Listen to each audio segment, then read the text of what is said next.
In exercise 5-3, we're going to see how to draw some horizontal lines in this upper left box on the drawing sheet. And then we'll draw some vertical lines in the upper right corner. Then in the bottom left corner, we're going to draw some 45-degree lines to the right. And in the bottom right corner, we're going to draw some 45-degree lines to the left.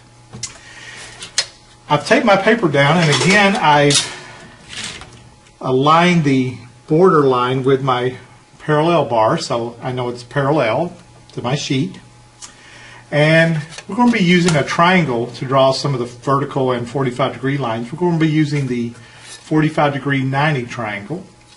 We're going to first start with drawing the horizontal lines.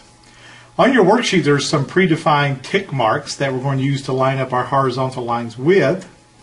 And normally you want to avoid moving your tools and instruments across the paper as much as possible.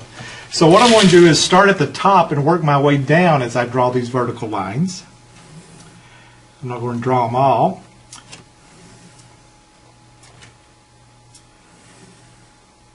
But by doing that, you decrease the risk of smudging your lines as you drag your tools and instruments across the paper. Next, I'm going to draw some vertical lines in this upper right box on my worksheet. Again, I'm using my 45-degree triangle, and I'm going to make sure that the triangle is flush against my parallel bar, and that I hold it gently as I draw these lines. Again, I'm going from left to right since I'm right-handed, but if you were left-handed, you would go the opposite direction. Now in the bottom left corner, we want to draw some 45-degree lines to the right. So I'm going to take my triangle and turn it until the 45-degree angle is facing to the right. And there's no predefined tick mark, so I'll just arbitrarily draw some lines here. But again, I'm making sure the triangle is flush with the parallel bar as I draw these lines.